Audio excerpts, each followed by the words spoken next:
Imagine waking up one day with the unsettling realization that the life you've been living is not truly your own, that every decision you've made, every belief you hold, and even the desires that drive you may not have originated from the deepest part of who you are, but rather from the expectations, conditioning, and unseen influences of the world around you. Think about it. How much of your identity is a reflection of your authentic self, and how much of it is a carefully constructed mask shaped by external pressures? How often do you feel like you're just playing a role, living according to a script written by society, by your upbringing, or by the fears that whisper in the background of your mind? Today, we embark on an exploration of one of Carl Jung's most profound insights: the idea that life doesn't truly begin until you find yourself. But what does it mean to find yourself? Is it merely about gaining self-awareness, or is there a deeper, more transformative process at play? Stay with me, because as we uncover the hidden forces that shape your identity, you will come to see why most people never truly find themselves and how you can break free. The final realization we will discuss is the most powerful of all. It has the potential to shift not only the way you see yourself, but also the very way you engage with the world. Carl Gustav Jung was a pioneer of depth psychology, a thinker who ventured beyond traditional theories of the mind to explore the vast hidden realms of the unconscious. Unlike many psychologists of his time, Jung did not believe that mental well-being was simply about adjusting to societal norms. Instead, he saw psychological growth as a journey toward individuation, the process of becoming one's most authentic self. But here's the reality: most people never take that journey. They remain trapped within a version of themselves that has been shaped by external influences. They live according to expectations, never questioning whether the life they lead is truly aligned with who they are. They seek validation from the outside world, believing that happiness comes from approval, success, or fitting in. Yet, deep down, there is a quiet unrest, an unshakable sense that something is missing. Jung believed that true life begins when we stop running from ourselves. But before we can talk about what it truly means to find yourself, we must first understand what prevents most people from ever doing so. From the moment we enter the world, we are conditioned. We are given names, identities, and predefined roles. We are taught what is acceptable and what is not, what is rewarded and what is punished. This process is so subtle and gradual that we rarely question it. We adapt, we conform, and over time we learn to suppress parts of ourselves that don't align with the expectations placed upon us. Think back to your childhood. Were there moments when you expressed yourself freely, only to be met with disapproval? Perhaps you were told to be realistic, to stop being too sensitive, or that certain emotions and desires were inappropriate. Slowly, you learned to hide those parts of yourself, to tuck them away where no one could see them.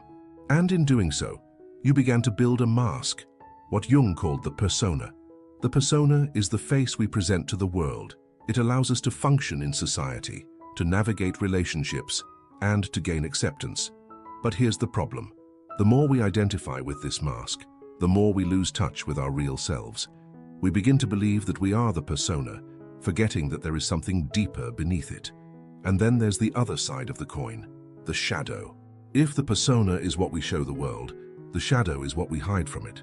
It consists of everything we have rejected or suppressed within ourselves: our fears, our unspoken desires, our vulnerabilities, and even our hidden strengths. And here's where it gets even more profound. The shadow doesn't just disappear. It doesn't vanish simply because we refuse to look at it. Instead, it operates beneath the surface, influencing our thoughts, our behaviors, and even our emotional reactions. The parts of ourselves that we reject don't go away. They manifest in unconscious ways, often in the form of projection. Have you ever intensely disliked someone without fully understanding why? Have you ever been triggered by certain behaviors in others that seem to provoke a strong emotional reaction? Jung believed that when we are disturbed by qualities in other people, it is often because those very qualities exist within us, hidden within our own shadow. But what if I told you that within this shadow lies the key to true self-discovery? That the parts of yourself you've suppressed and ignored are not your enemies, but rather the missing pieces of your wholeness. Jung's great insight was this: psychological growth is not about eliminating the shadow, it is about integrating it. It is about looking into the depths of your own unconscious and facing what you have denied. Because when you do, you unlock a profound source of personal power, authenticity, and freedom. This is where the real journey begins. Are you ready to confront the truth of who you are? To break free from the illusions that have shaped you? Because what comes next will challenge everything you thought you knew about yourself, and it will open the door to a life that is truly yours. Most people go through life believing that they already know who they are. They define themselves by their name, their job, their culture, their past experiences. But what if I told you that your identity is far more complex than you realize? That the self you believe yourself to be is just a surface-level construct, a fraction of a much deeper, more profound reality. Carl Jung believed that within every individual there exists a hidden world, a vast and intricate inner landscape filled with forgotten memories, suppressed emotions, unacknowledged desires, and untapped potential. And the key to truly finding yourself is not in constructing a new identity, but in uncovering what has been buried within you. Let's take a moment to reflect.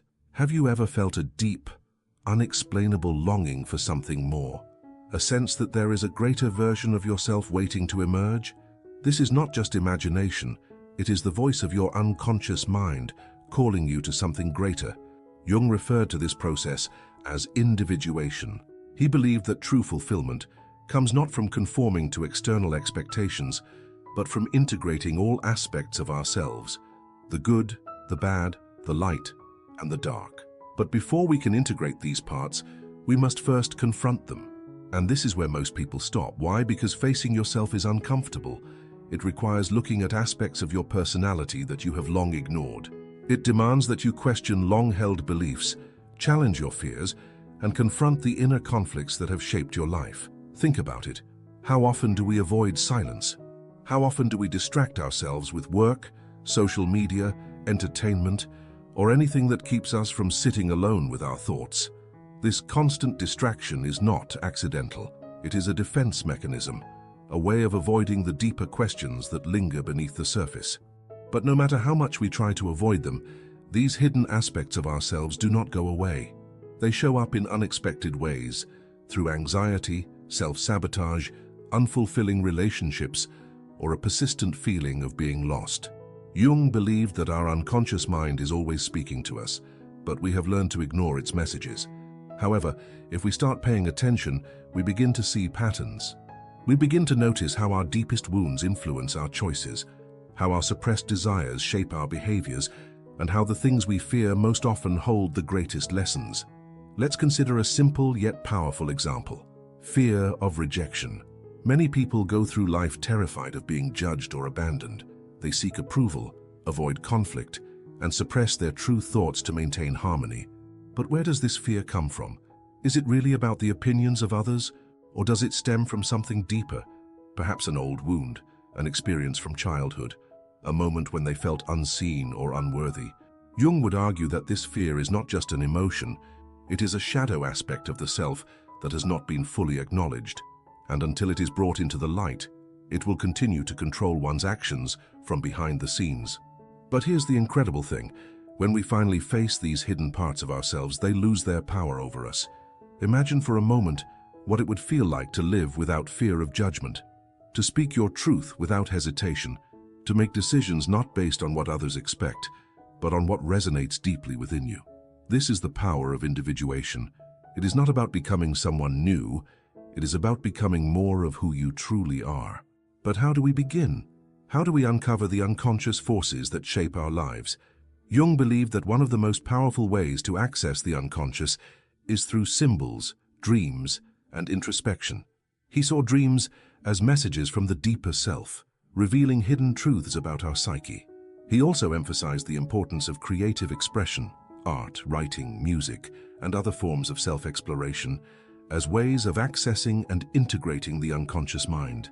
But perhaps the most important step is simply this: awareness. The moment you begin to question your thoughts, your reactions, and your deeply held beliefs, you are already taking the first steps toward transformation. The moment you stop running from discomfort and start facing it with curiosity, you begin to reclaim your true self. Because here's the truth: most people live their entire lives as strangers to themselves.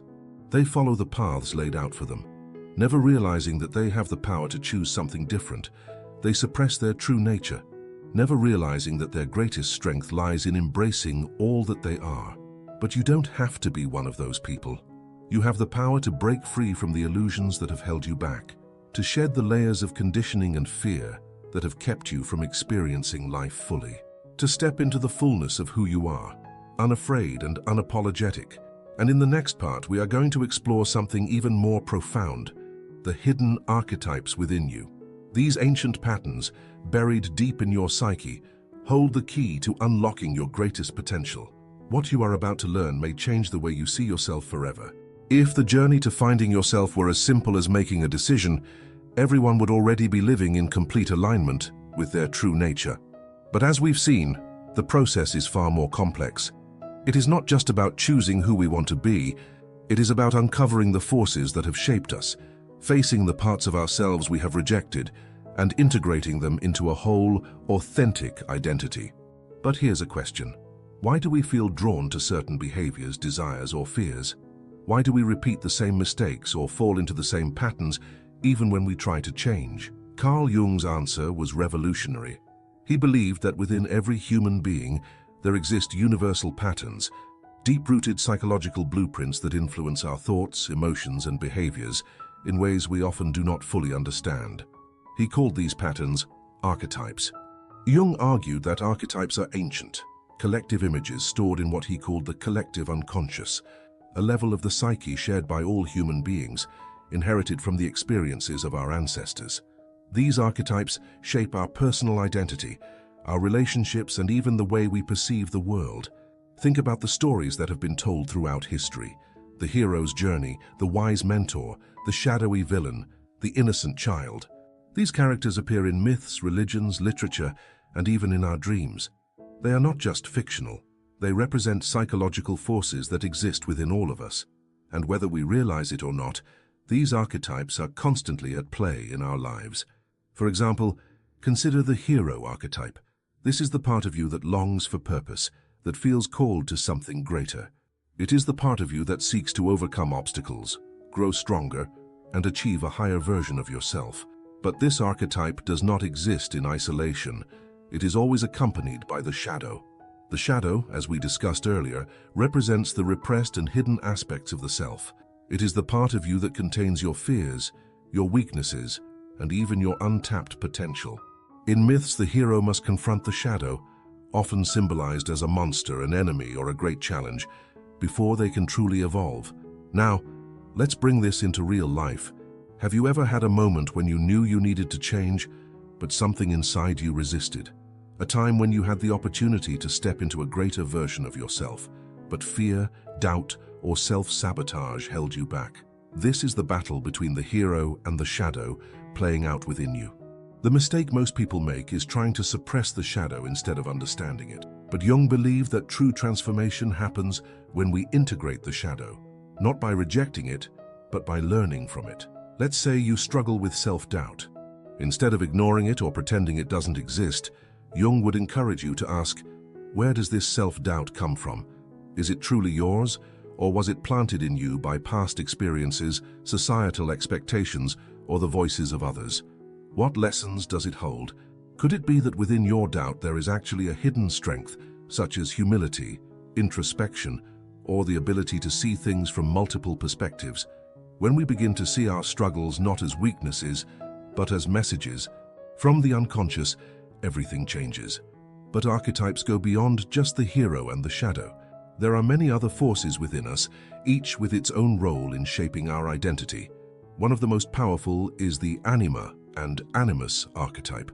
Jung believed that within every man there exists a hidden feminine side, the anima, and within every woman there exists a hidden masculine side, the animus. These are not about gender in the physical sense, but about the balance of energies within us. The anima represents intuition, emotion, creativity, and deep connection with the unconscious. The animus represents logic, structure, discipline, and assertiveness. When these two forces are in balance, a person feels whole, but when they are out of balance, inner conflict arises. For example, a man who rejects his anima may struggle with expressing emotions, fearing vulnerability as a weakness. A woman who rejects her animus may struggle with asserting herself, feeling hesitant to take control of her own life. But when these energies are embraced rather than suppressed, they become a source of immense strength. And this leads us to one of the most important truths Jung discovered. To find yourself, you must embrace all parts of yourself, the light and the dark, the masculine and the feminine, the known and the unknown. Individuation is not about becoming something different. It is about becoming whole. But there is one final piece to this puzzle, one last revelation that ties everything together, and it is perhaps the most powerful of all. Because the greatest obstacle to finding yourself is not just fear, or self-doubt, or external conditioning. It is something far deeper, something hidden in the very fabric of how we perceive reality itself. And in the next part, we are going to uncover it. What you are about to hear will challenge everything you thought you knew about yourself, and it may just change your life forever. Throughout this journey, we have explored the hidden forces shaping your identity, the masks you wear, the shadow you suppress, and the archetypes influencing your thoughts and behaviors. But now we must confront the deepest illusion of all, the illusion of self. You see, most people go through life assuming that their identity is fixed, that they are a single, unchanging self that moves through time, shaped by memories and experiences. But Jung, along with many great philosophers and mystics, understood something radical. The self is not a static entity, it is fluid, ever-changing, and far greater than we have been led to believe.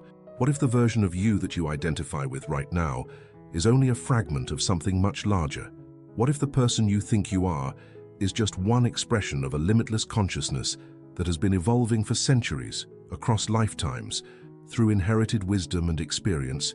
Jung explored this idea through the concept of the self, not the small ego-driven self that clings to labels and fears, but the true self, the totality of who you are beyond the illusions of identity. And this realization is both liberating and terrifying, because it means that everything you have believed yourself to be, all the fears, the limitations, the stories you tell yourself, is not the full truth. It is merely a construct, a temporary framework built by the mind. And here's the most powerful truth of all. You are not just a single, isolated being moving through life. You are a vast, interconnected field of consciousness, carrying within you the wisdom of generations, the depth of the unconscious, and the potential for transformation that is beyond imagination. But if this is true, then why do we feel so limited? Why do we experience suffering, doubt, and fear? The answer lies in the ego. The ego is not the enemy. It is simply the part of the mind that creates a sense of separation. That is the voice in your head that says, "This is who I am and this is who I am not." It builds walls, defines borders, and keeps you tethered to familiar patterns. And while the ego serves a purpose, it is also the greatest obstacle to self-discovery. Because in truth, you are not limited to a single identity. You are a being in constant evolution. And the moment you stop clinging to the idea of who you think you are, you unlock infinite possibilities. But how do you do this? How do you step beyond the illusion of self and into the fullness of your existence? Jung offered a path, one that requires courage, deep introspection, and a willingness to surrender everything you thought you knew about yourself. First, embrace the unknown. Most people fear the unknown because it represents uncertainty, but the unknown is where growth happens. It is where transformation occurs. When you stop resisting the mysteries within you and instead lean into them with curiosity, you begin to see the world and yourself with new eyes. Second, release attachment to labels. You are not just your name. You are not just your job, your past, or your personality. You are something far beyond definition. When you let go of rigid identities, you create space for something greater to emerge. Third, listen to the unconscious.